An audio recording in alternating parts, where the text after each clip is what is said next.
Бишкектин центринен Ислам университетинин бет маңдайынан тууганда ушул канцелярский товар саткан дүкөн, павильон сатылат.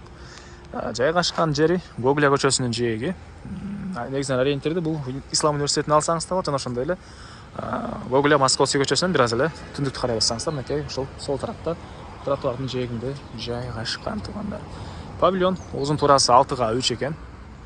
Электр энергиясы бар, кондиционери бар, документтери бар, муниципальный жер. Так, мынакей бул жерден эң эле түштүк чек арасында бул жакка чейин болуп калат туугандар.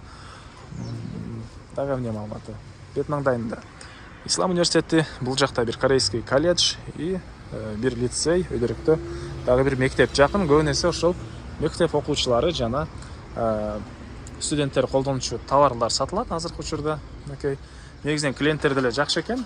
Бүгүнкүгө туугандар мектеп окуучуларына жана студенттерге выходной болгондо азыр бир аз могу жерлер тынч, а так клиент үзүлбөйт дейт. Ансыз деле азыр клиенттер келген болчу, бирок мен видеого тартып атканга байланыштуу чыгып кеткен учуру. Так, дагы эмне маалымат турган? Мынакей көрүп тургансыздардай полкалары, кондиционери, полдор мындай ламинат, ушундай көрүп тургансыздардай ремонт.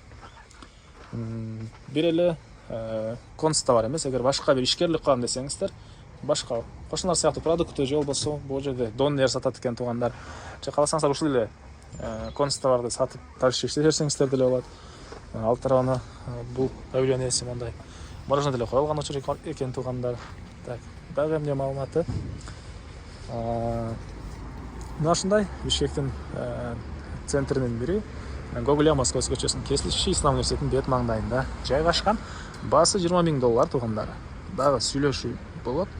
Ээсинин номерин экранга жана описанияга эсителдеп калтырамыз. Оны кылып сүйлөшүп көрүңүздөр.